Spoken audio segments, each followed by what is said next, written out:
O livro A Estratégia do Oceano Azul é muito bom e basicamente ele tem uma ideia principal, que é sobre concorrência e inovação. O próprio título do livro é uma metáfora que ele fala sobre como a maioria das empresas são como tubarões que estão no mesmo oceano disputando aqueles peixes, e porque a briga está muito acirrada, o oceano fica vermelho pelo sangue, da luta, da batalha e tudo mais. E existe uma outra estratégia, que é quando você acaba descobrindo um oceano azul, um oceano que não tem ninguém lá, que ninguém foi, porque ninguém buscou.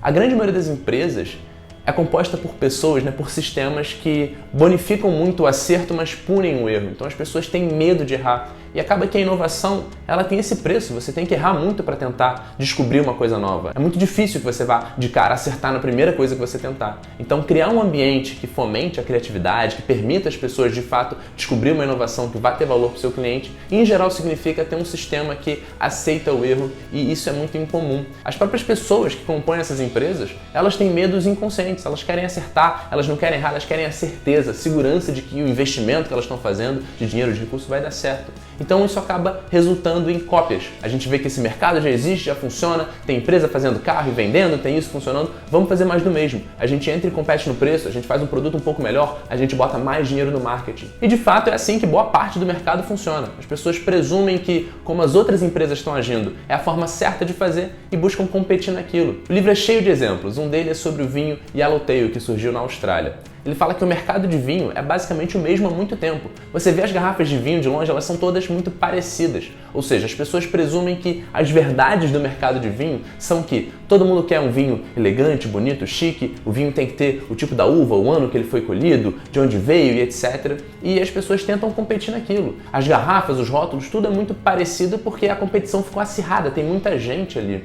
O vinho Yellowtail, a grande sacada deles foi perceber que o vinho, na verdade, é uma bebida que expulsa muitas pessoas, que acaba repelindo muita gente, que se sente que ela não sabe beber, que ela não sabe escolher. Não é que ela não gosta do vinho, mas ela sente que essa é uma bebida muito refinada, que ela talvez deveria fazer um curso, ter mais experiência para entender, e ela acaba indo para outras bebidas.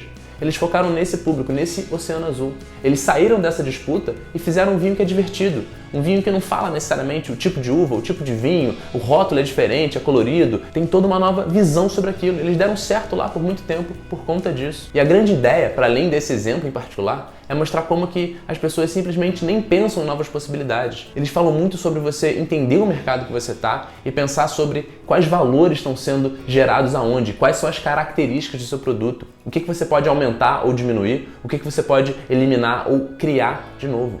No caso do vinho, a grande maioria das empresas nem pensava que elas poderiam ter um vinho divertido. Essa categoria, essa qualidade não existia. Basicamente o vinho era o tipo da uva, o tipo do vinho, com requintado ele é, se ele é mais assim, mais assado, o tipo do rótulo. Todos eles querem passar essa imagem de uma coisa elegante e requintada. A grande sacada deles foi perceber essa característica de como o vinho é utilizado na vida das pessoas. O vinho é um presente, é uma coisa que elas querem levar para festas, ele está competindo com outras bebidas, e pessoas que não necessariamente se sentem que são enólogas, que entendem daquilo, poderiam vir a ser um mercado se elas tivessem acesso a um vinho fácil, um vinho divertido. Essa foi a inovação deles, essa foi a percepção de uma qualidade, de uma característica de um produto que ninguém mais estava vendo, porque ninguém nunca parou para se perguntar sobre isso. Todo mundo vê o mercado do vinho e fala, ok, é assim que a coisa funciona, vamos entrar nessa batalha, vamos tentar ser melhor que os outros. Um outro exemplo que eles dão no livro é do Cirque du Soleil, uma empresa que eu sou apaixonado, fiz um outro vídeo sobre eles, vai estar linkado aqui embaixo, que eles contam como que essa empresa, na verdade, reinventou o circo. Ele não compete com os outros circos. Na verdade, se você parar para pensar, o circo como um empreendimento, a grande maioria deles faliu, nunca gerou muito dinheiro. O circo convencional sempre foi uma série de números desconexos. Você tem um palhaço, você tem um cara domando um tigre, um leão, você tem um cara fazendo malabares, um acrobata, você senta numa cadeira que não é muito confortável, o ingresso também é barato, o lugar em geral é mais afastado, muitas vezes por ter animal o cheiro não é tão bom, é uma série de coisas. E quando você tinha uma diferença, quando você tinha alguma inovação, ela era muito marginal, ou seja, esse circo tem um acrobata muito melhor, esse circo tem uma comida boa, esse circo tem alguma coisinha, mas era sempre detalhes, que é como a maioria das pessoas pensam. Elas aceitam os atributos que já estão estabelecidos e tentam melhorar algum deles para fazer uma coisa um pouquinho melhor. O que ele fez foi realmente reinventar o circo. Foi parar para pensar que o circo não está competindo com esses outros, mas está competindo com o teatro, com a ópera, com uma noite que a pessoa sai e quer ser entretida. Essa foi uma das grandes sacadas, ter essa visão mais ampla e perceber que, na verdade, o que a pessoa quer é ter uma noite de entretenimento. E tudo faz parte dela, né? De onde você para o carro, como que você é levado para o seu assento, o tipo de coisa que você vê. Então, o Guy Laliberté, que foi o fundador do Cirque du Soleil, pensou nessa experiência, ele criou um espetáculo que tem um arco narrativo do início ao fim, tem uma história sendo contada, os números conversam entre si, o figurino das pessoas faz sentido, a iluminação é muito boa, a música é incrível. Quando você chega, vai ter uma pessoa te levando para o seu lugar. Vira uma noite muito mais confortável, uma experiência completa. Isso que faz sentido, por isso que ele conseguiu cobrar tão mais, porque ele gerou muito mais valor. A ideia de um Oceano Azul é que você para de competir com as pessoas e você vai ter um preço que não vai estar em comparação com o outro, porque você criou uma nova categoria. Esse evento, o Cirque du Soleil, não tem nada a ver com nenhum outro circo, é uma coisa única. E para isso você está disposto a pagar aquele valor, porque isso realmente é muito interessante, é algo que você quer. Você cria desejo na pessoa, você abandona completamente a visão de o que os outros estão fazendo, você tira esse foco na preocupação na concorrência e foca em você, e foca no cliente. E pensa realmente o que você está gerando para essa pessoa e como você poderia fazer algo diferente, como você poderia fazer algo melhor. Essa é uma energia muito interessante. Eu lembro uma vez numa conversa que a pessoa me falou algo que foi bem marcante para mim. A gente estava conversando sobre empresas e ele falou, cara, a Copenhagen, para você, quem que é a concorrência dela?